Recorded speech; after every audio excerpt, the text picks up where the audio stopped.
I want you to imagine a courtroom for a second. Okay. So on one side, you have this team of formally trained attorneys. They've got the Ivy League degrees, the expensive suits, paralegals, and access to all these state-of-the-art legal databases. Right, the whole establishment setup. Exactly. But then on the other side, you have a man sitting in a maximum security prison cell. Oh, wow. Which is just a wild image to wrap your head around. It really is. And now, I want you to imagine that the man in the cell actually legally outmaneuvers those attorneys. Not just, a lucky break once, but consistently. I mean, it sounds like the plot of a legal thriller, right? The Yeah. idea that someone could dismantle the procedural machinery of the state without ever setting foot in a law school, it goes against everything we're taught about how authority and expertise function. But the crazy thing is, it is not fiction at all. The man we're diving into today is Jimmie L. Clayton Jr. Right. He is a 58-year-old operating out of the Lafayette and Tippecanoe County area of Indiana. Yeah. And we have just this massive stack of source material in front of us today. Yeah, because there's so many layers here. Exactly. And the mission for today's deep dive into these sources is to answer one central question, which is, who is Jimmie? And what stands out immediately in these documents is just the sheer velocity of his reinvention. I mean, the unlikeliness of it. Totally. When you look at his life, you are looking at an incredibly rare intersection. You have raw, Midwestern industrial grit on one hand, and then this high-level, sophisticated technological and legal innovation on the other. Those two worlds, like the factory floor and the vanguard of AI development, they almost never meet in one person. They really don't. And to understand the technologist and the watchdog Jimmie is today, we kind of have to start at the foundation. We do. We have to look at the environment that forged him. And yeah, we have to look at the massive mistakes that actually cost him his freedom early on. Right. The early years are crucial here. So he was born in August 1967 in Lafayette, Indiana, to Jimmie Sr. and Mabel Kelly. But that industrial Midwest identity actually has its roots somewhere else, right? It does, yeah. The maternal side of his family traces back to the Appalachian Highlands. Okay. Specifically, this unincorporated community called Ewing in southwestern Virginia, right near the Cumberland Gap. Oh, wow. And to really understand Jimmie's work ethic, you have to understand the sociological phenomenon known as the Hillbilly Highway. Wait, let me stop you there because that term gets thrown around a lot in history books. But what exactly was the Hillbilly Highway? Like, why does it matter to Jimmie's story for the listener? So following World War II, the Appalachian region saw a massive decline in traditional agriculture and coal mining jobs. Right. The work just dried up. Exactly. But at the same time, the industrial Midwest states like Indiana, Michigan, Ohio, they were experiencing this huge manufacturing boom. Oh, I see. So you had hundreds of thousands of families migrating north, seeking stability, and they brought with them a very specific culture. What kind of culture? One that is fiercely loyal to family, deeply skeptical of outside authority, and possessing just an almost superhuman tolerance for hard physical labor. Wow. Yeah, and that DNA is baked right into Jimmie from day one. And you really see that immediately in his early choices. Like, after high school, Jimmie enlists in the U.S. Army. Right. And he isn't just, pushing papers at a desk either. He serves as an M60A3 tank crewman. Which is intense. For those who aren't military buffs, the M60A3 was the absolute backbone of the armored forces during the Cold War. It's this massive, highly complex piece of machinery that requires just absolute precision to operate. And teamwork. It requires an intense level of discipline. You are operating in these confined spaces under immense pressure. And Jimmie thrived in that environment. The sources actually note he graduated near the top of his battalion. Really? Yeah, he even helped drill sergeants train new recruits. He developed what he describes in his own writings as a type 1 personality alpha male mindset. Right, which usually implies, like, extreme confidence, rigid structure, and a desire to lead. But here is where the narrative takes a really sharp turn. That rigid military structure eventually gives way to a profound personal collapse. When Jimmie leaves the service, he battles severe alcoholism. And he doesn't sugarcoat this at all in his writings, does he? No, not at all. He is incredibly transparent about it. He admits that addiction completely hijacked his life and drove him to make some highly destructive choices. Yeah, the documents show a really rapid descent. It culminates in 1993. Jimmie is convicted of arson and burglary. The consequences are devastating. He is handed a 15-year sentence in the Indiana Department of Corrections. Wow, 15 years. He ends up moving through several facilities, the Correctional Industrial Complex, Westville, Carlisle, before finally finishing his sentence at the Indiana Reformatory in Pendleton. Now, for most people, a 15-year sentence for arson is just, well, it's the end of the story. Society writes you off. You basically become a cautionary tale. Right. But instead of letting the penitentiary system break him, Jimmie uses it as a crucible. He completely reinvents himself by walking into the prison law library. Which is just an incredible pivot. It is. And I want to spend some real time here because this is fascinating to me. What does it actually mean to learn the law inside a prison? Well, it is an environment of extreme limitation. When we think of legal research today, we think of attorneys typing a query into Westlaw or LexisNexis. Right, just hit and search on a computer. Exactly, and instantly retrieving thousands of precedents. But a prison law library in the 1990s was entirely physical. It was often filled with outdated or incomplete volumes of case law. Plus, you have severely restricted time limits on how long you can actually be in the library. And I imagine the environment itself isn't exactly a quiet study hall. Not at all. Ah. You are dealing with noise, chaos, and the constant, very real threat of violence around you. I think about it like trying to learn how to perform open-heart surgery while you are literally sitting in the trenches of a war zone. That's a great way to put it. You know, you're surrounded by chaos, your tools are rusty, and the stakes are quite literally life or freedom. But despite all that, Jimmie becomes a highly respected jailhouse law clerk and a lay advocate. And he isn't just filing like simple grievances about cafeteria food. He is engaging in highly complex constitutional litigation. Really? What kind of litigation? The records show he was preparing direct appeals, post-conviction relief petitions, federal habeas corpus petitions, and civil rights claims under 42 U.S.C. Section 1983. Okay, hold on. You're dropping some heavy legal jargon there. Let's break those down so you and the listener really understand what he was doing. Let's start with 42 U.S.C. Section 1983. What is that? So Section 1983 is a vital piece of federal law that actually dates back to the Civil Rights Act of 1871. Oh, wow, that old. Yeah. It allows a citizen to sue state government employees or entities for civil rights violations. So in a prison context, if a guard uses excessive force or if the administration denies you life-saving medical care, Section 1983 is the legal lever you pull to hold the state accountable in federal court. But it is notoriously difficult to win because state actors have qualified immunity, meaning you have to prove they violated a clearly established constitutional right. Researching the nuances of qualified immunity and filing federal lawsuits against the very people holding the keys to his cage. Exactly. It's incredibly bold. That is wild. And what about habeas corpus? We hear that term on police procedurals on TV all the time, but how does it actually work for a prisoner? Right. So habeas corpus is Latin for you shall have the body. It is a fundamental constitutional right to challenge the legality of your imprisonment. A federal habeas petition is essentially a prisoner telling a federal judge, the state court that convicted me violated my U.S. constitutional rights and therefore my detention is illegal. That sounds pretty straightforward, conceptually at least. Conceptually, yes, but the procedural rules governing habeas corpus are an absolute labyrinth. Really? Exactly. How so? Think of the appellate process as a maze. If you take one wrong turn, if you use the wrong form, miss a deadline by 1 hour, or forget to cite a specific state statute, the doors of the maze lock permanently. Procedurally defaulted. That sounds like a technicality, but it's actually a death sentence for an Yeah. appeal, right? Oh, man. So they don't even look at what you're arguing. Nope.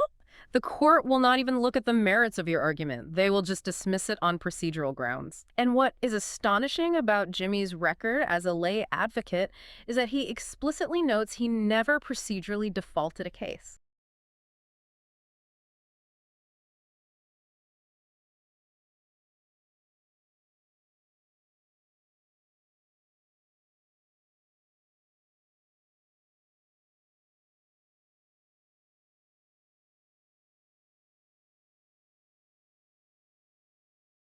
I mean, even licensed attorneys miss deadlines or botch procedural Oh, rules. some, yeah.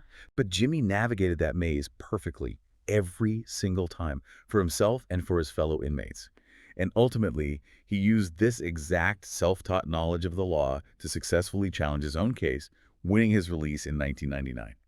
Which brings up a fascinating contrast. Earlier, we were talking about how a self-taught advocate compares to a formally trained lawyer. Formal legal education teaches you the theory of the law in a sterile classroom environment, debate hypothetical scenarios. But Jimmie's education was entirely practical and violently high stakes.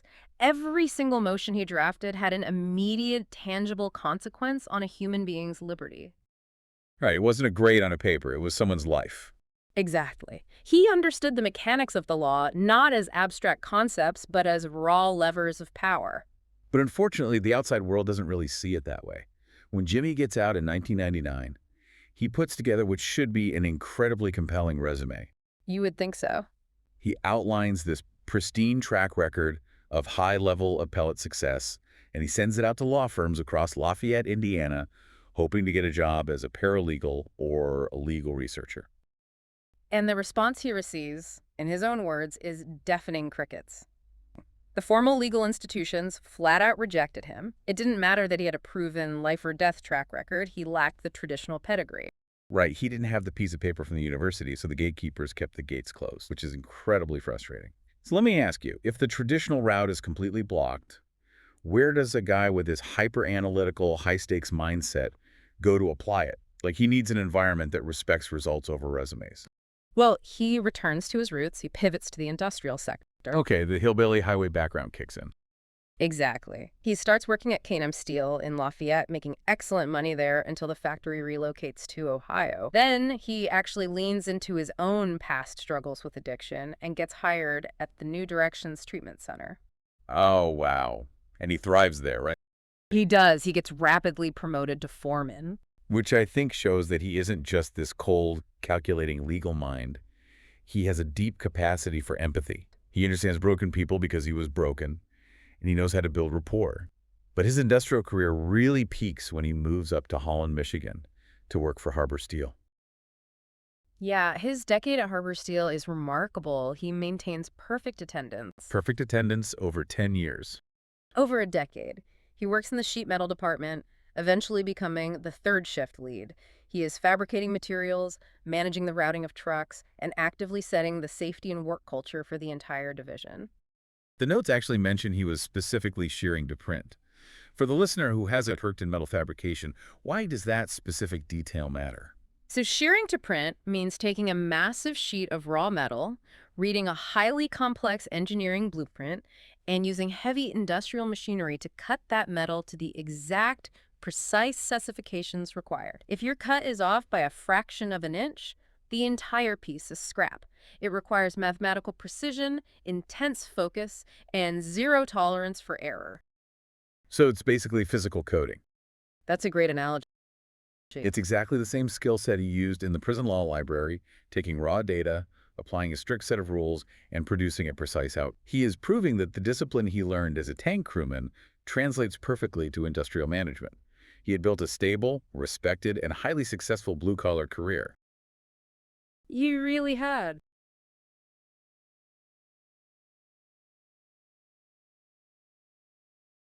But then, the foundation completely falls out from under him.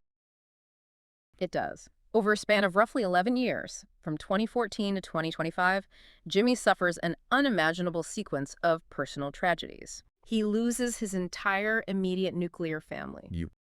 We really need to pause here for a second, because it is so easy to just read a list of names and move on to the next plot point. But we have to recognize the psychological devastation of this for the listener to understand him. It's immense. His mother, Mabel, passes away in 2014. Her obituary and the online guestbook are just filled with profound expressions of community love. Jimmie writes a deeply moving public tribute to her, calling her a true saint who practiced unconditional love. And then it just keeps coming. Yeah, shortly after, his father, Jimmie Sr., passes away. Then in 2016, his younger sister Rhonda dies unexpectedly at the age of 45. And finally, he loses his brother Randy. He goes from being part of a tight-knit family of 5, rooted in that Appalachian loyalty, to being the sole surviving member of his immediate nuclear family. I mean, I have to stop and ask here. How does a person carry that sheer volume of grief without completely breaking? It's a profound psychological question. The weight of that compounded loss is almost impossible to quantify. But looking at the source material, it appears Jimmie took this profound absence and channeled it into an unrelenting drive to protect the people who were still in his life. He turned it outward. Exactly. The grief cemented his core identity as a guardian. We see this most clearly in exactly how his time at Harbor Steel ended. Right. He didn't get fired. He didn't age out or retire. He gave Harbor Steel 7 weeks' notice, walked away from his supervisor career he loved, and voluntarily quit his job so he could be by a bedside to personally care for his brother Randy, who was on hospice. That single action tells you everything you need to know about who Jimmie is. When the chips are down, he is a man of fierce, self-sacrificial loyalty. And that fiercely protective nature becomes the defining characteristic of his next chapter. Okay, let's unpack this relationship because it is heavy. Ashlyn was Jimmie's ex-partner, and she was battling some severe demons, specifically a gripping heroin addiction. And because of that addiction, she was deeply entangled in the criminal justice system.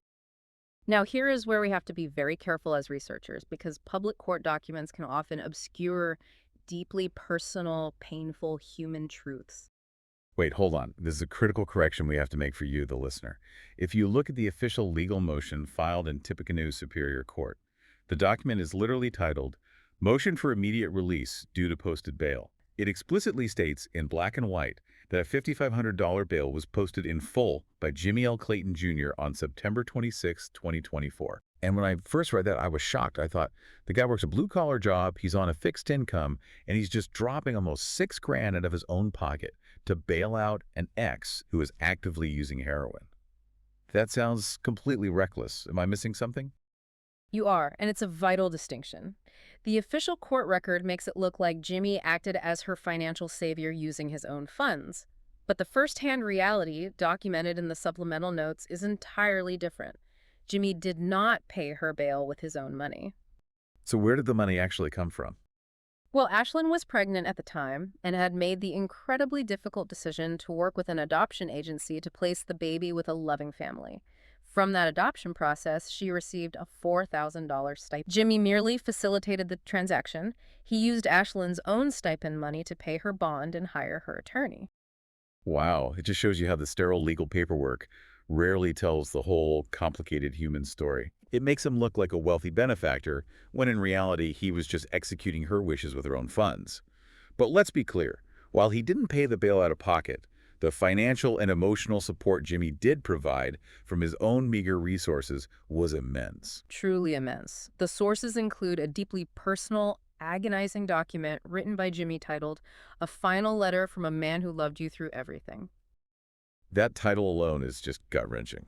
It really is. In it, Jimmie outlines the exhaustive lengths he went to protect her, to try and keep her alive, and to make her feel human while she was locked up and struggling. He details funding her chirps, which, if you don't know, is the incredibly expensive jail text messaging system.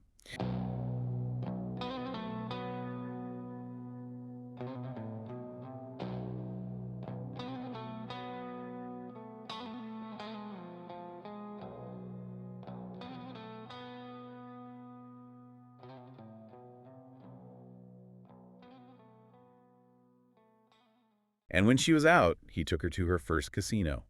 He rented hot tub suites just to try and bring some spark of joy back into her chaotic life.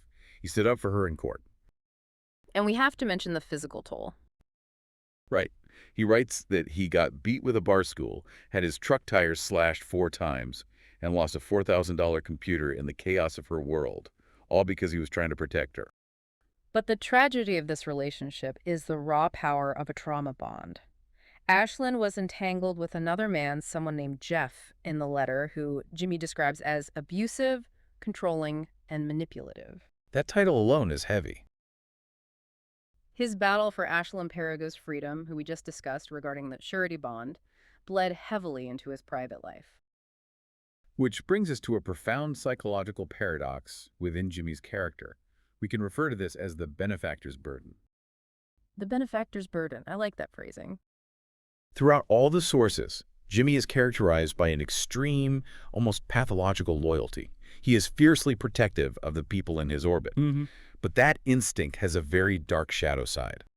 We see this illuminated entirely through his relationship with Ashlyn. The sources include a deeply personal, multi-page document Jimmie wrote titled, "A Final Letter from a Man Who Loved You Through Everything." That title alone is heavy. Heavy? Fuck yeah, Ashlyn is heavy as hell, thanks to Jimmie's dumb ass. There is a reason why people don't buy my bitch commissary. She eats like a pig when she ain't got her drugs. I have to pretend she turns me on when I fuck her. I just think about Christy to get hard. Ha! What the fuck? He's repulsive. Security for real, you fucking snitch. Snitch? That's a weird label coming from you, mister. Fill me out a green form, please. Security is on their way. Sorry, folks, about that disruption. Mr. Jeffrey Linder has this knack about disrupting people in their lives. He has a whole fiancée in Tippecanoe County Jail that he has forgotten about or just done using her. Let's get back to this narrative. Fuck you, bitch. Don't make me beat your ass.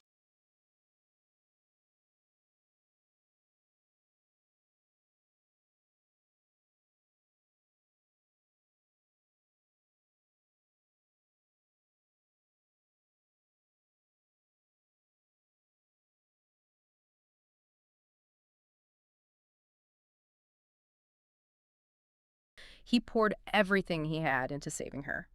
But every human dynamic has a breaking point, and the letter details Jimmie reaching his.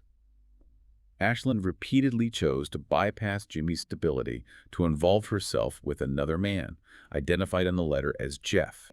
Jimmie describes this man as deeply abusive, controlling, and someone who repeatedly embarrasses and threatens her. Yet she continued to give Jeff her loyalty while shutting Jimmie out and basically treating him merely as a resource. The ultimate breaking point seems to be immediately after her release. Ashlyn took $400 from him under false pretenses. She claimed she needed the money to qualify for transit passes to visit him. But upon receiving the cash, she immediately changed her phone number and vanished. At that moment, Jimmie finally set a hard boundary. He completely cut off her funding. Let's analyze the psychology here because it is really fascinating. In his letter to her, Jimmie explicitly uses the psychological term trauma bonds. Trauma bonds. A trauma bond is a deeply rooted attachment that forms between an abuser and a victim, characterized by a cycle of abuse, devaluation, and intermittent positive reinforcement. Jimmie recognizes this cycle in Ashlyn. He sees exactly what's happened. He tells her directly, "I know what it feels like to mistake chaos for love." He recognizes her psychological state because he lived in chaos himself during his addiction. But he also reaches a critical point of self-preservation. He writes the definitive line, "I can't keep setting myself on fire to keep you warm." That is such a powerful phrase. I can't keep setting myself on fire to keep you warm. It's a tragic realization, but it highlights this wild contradiction in his character. Think about it. The exact same personality trait, this relentless alpha male savior instinct that makes him a terrifyingly effective legal advocate for the underdog in a federal courtroom, makes him incredibly vulnerable to exploitation in his personal life. He tries to save people who simply aren't ready or willing to be saved. He dissects the state's legal arguments flawlessly, but he gets completely manipulated by a romantic interest. It's the classic savior complex, amplified exponentially by his own history of redemption. He pulled himself out of the fire of the Indiana DOC. He literally saved his own life. Yeah. Therefore, he fundamentally believes he can pull others out of their fires too. Learning when to let go of someone who refuses to leave the burning building was clearly a painful, necessary lesson for him.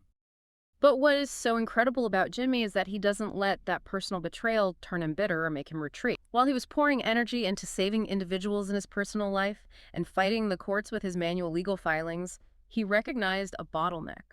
One man can only write so many 1983 claims. To scale his advocacy, he had to automate his brain. Yeah, and that necessity birthed a wild double life as a high-tech innovator.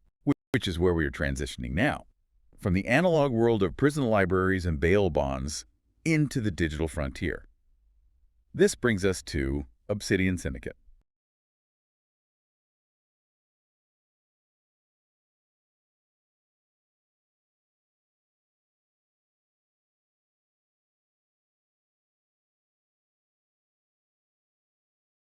Obsidian Syndicate, which formerly operated under the name Straight Crooked Productions. This is Jimmie's independent production company, and it is a space where custom code, artificial intelligence, and creative media just collide. We really have to pause and appreciate the trajectory here. We are talking about a man who spent a decade and a half in the prison system during the 90s, an era before smartphones or ubiquitous Wi-Fi. Yeah, the technological dark ages. Exactly. And now he is actively building custom software. The sources show he developed something he calls Constellation OS. He also created a dedicated voice-to-book application specifically designed to help his dyslexic cousin complete a book project. See, there it is again. That deep family loyalty, the instinct to help it's manifesting in his technology now. Yes. He's incredibly multifaceted. He's producing music. He's creating faceless Instagram content. He's a Renaissance man. But the absolute crown jewel of his tech endeavors Yeah. is a proprietary software program he is developing called Anita Sumcock. Anita Sumcock, which is designed as a fully autonomous AI interviewer. Jimmie is programming it to conduct smart, investigative interviews by combining real-time voice stress analysis with the reading of human facial microexpressions. It's designed as a serious, scalable tool for his digital journalism and his true crime podcast. Wait, hold on. Let me push back on this for a second. You're telling me a 58-year-old ex-convict with no formal Silicon Valley tech background who was living in the Midwest is just, like, coding autonomous AI to read facial microexpressions? It is entirely possible through the use of API's application programming interface. Without getting bogged down in computer science, an API is basically a bridge that allows different software programs to talk to each other. Think of it like a waiter in a restaurant. Okay, I'm tracking. You look at the menu, you tell the waiter what you want, the waiter goes to the kitchen and brings you the food. You don't need to know how to cook the meal to get it. Jimmie doesn't need to build a large language model from scratch.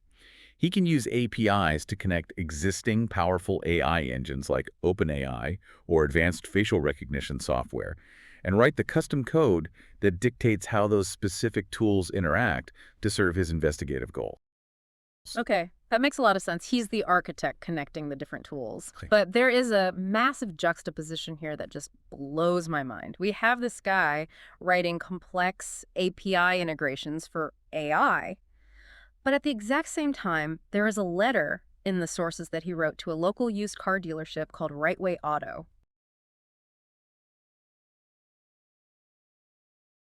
Yes, I remember that letter. He explains he is on SSDI, Social Security Disability Insurance, which provides a very fixed, limited income, and he desperately needs a reliable used car to continue his on-the-ground investigative journalism. So he writes to the dealership offering to literally wash cars and scrub hubcaps on their lot in the freezing Indiana weather and barter his high-level coding skills just to afford a vehicle. It's a stark contrast. What does that dichotomy tell us about him? It tells us he operates with absolutely zero ego when it comes to the daily hustle, but he possesses supreme, unshakable confidence in his intellect. Yeah, he knows what he's worth. He perfectly bridges the blue-collar, factory-floor grit of his Appalachian roots with the high-tech, abstract frontier of the 21st century. And what's really vital here is why he views technology this way. He isn't building AI to sell out to a tech conglomerate for profit. He is building it as an equalizer. An equalizer against the state. Precisely. Legacy media, the big regional newspapers, the network TV stations, they have teams of lawyers, researchers, interns, and reporters. A solo independent journalist like Jimmie, relying on public records requests and his own 2 feet, is massively outgunned. But AI changes the math. AI allows a single, determined individual to have the analytical and data processing power of an entire mainstream newsroom. It democratizes investigative power. But when you wield tools that powerful, particularly in the highly sensationalized true crime space, you attract attention. And not all of it is good. You attract people who recognize the power of your tools and want to co-opt them for their own agendas, which leads us to the most explosive conflict in the sources: Holly Eidenmiller and the Delphi setup.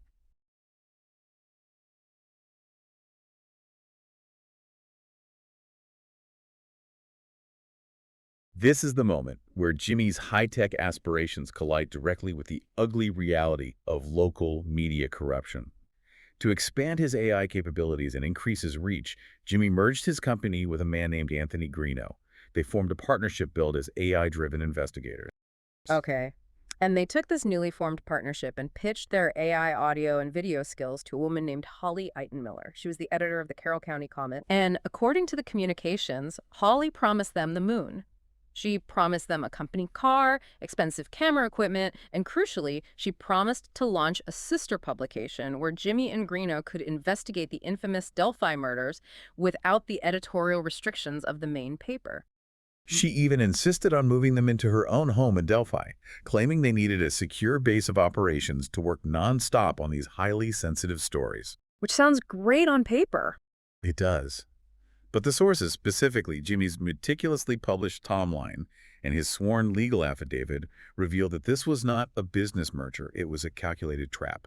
And let's be very clear here for everyone listening. We are impartially conveying the events exactly as they are documented in Jimmie's sworn filings under penalty of perjury. According to his records, the merger lasted just a matter of days before it devolved into a literal psychological thriller. Let's walk through the exact timeline of May 10th and May 11th, 2025. Okay, so on the night of May 10th, Jimmie is asleep in a back room from sheer exhaustion. But Holly Eitenmiller stays awake the entire night. According to Jimmie's documentation and his subsequent affidavit, she spends the night aggressively interrogating Anthony Greeno.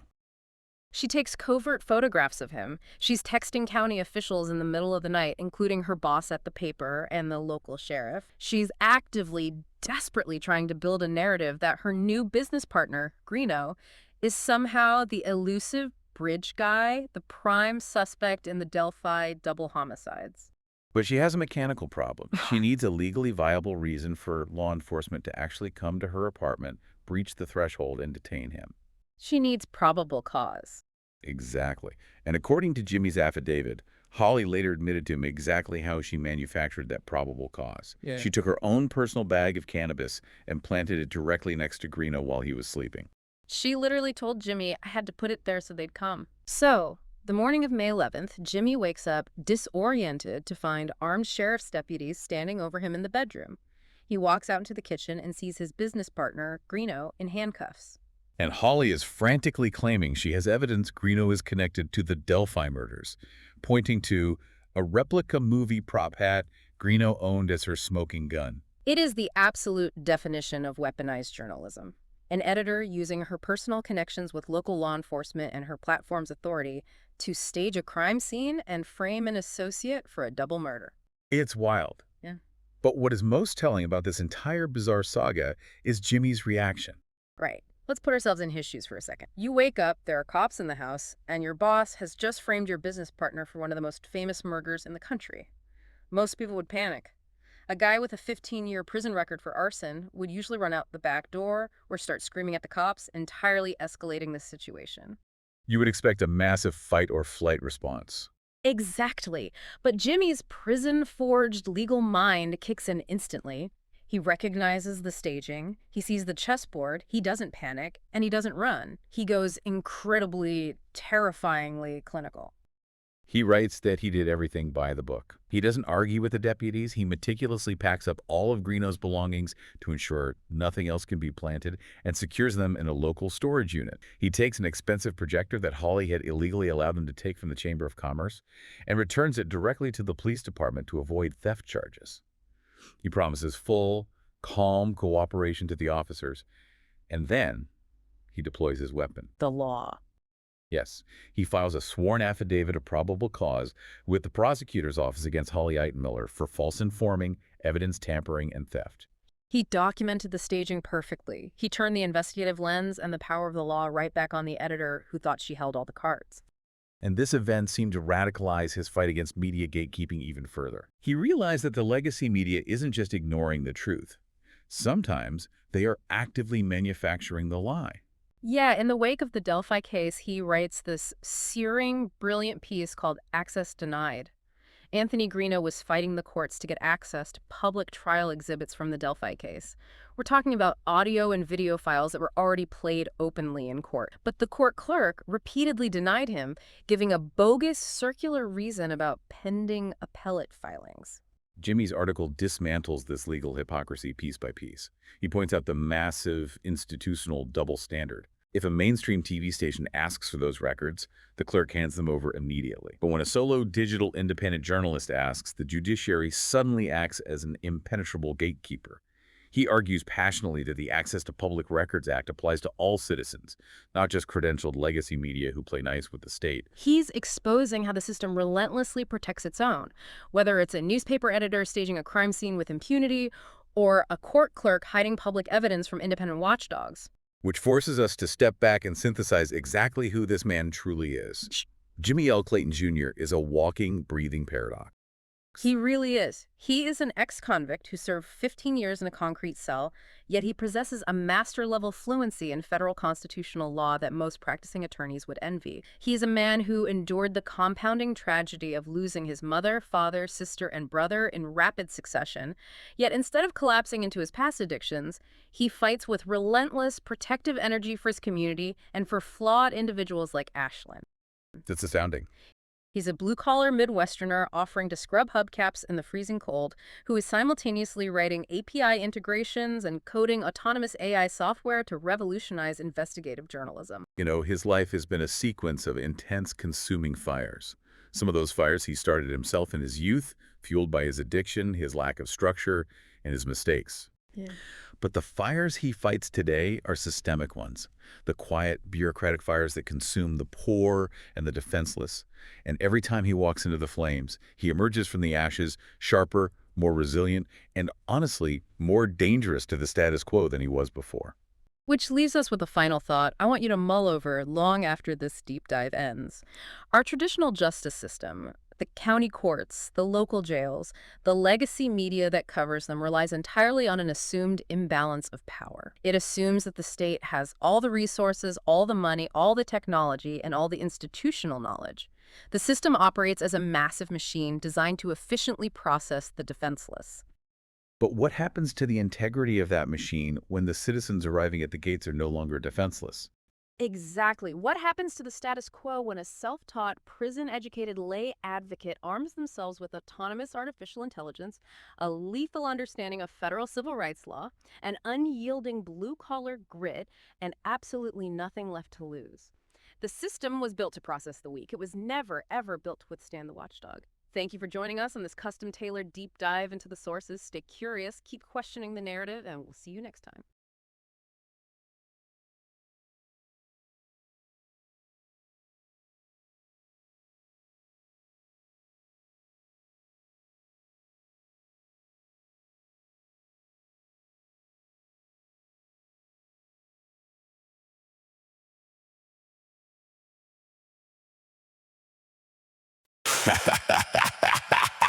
Steppin', skull mask, grin all chipped.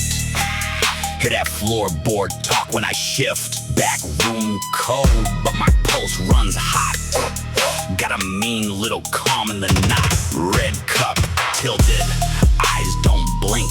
Your whole little crew move when I think. Chain in the dark like a loose low tide. One wrong word and the air goes fried. Countdown slow. Don't miss your cue. I say go. You say who? Teeth on ice. Shame on sight. Let's go out. Then we bite. Who wants smoke?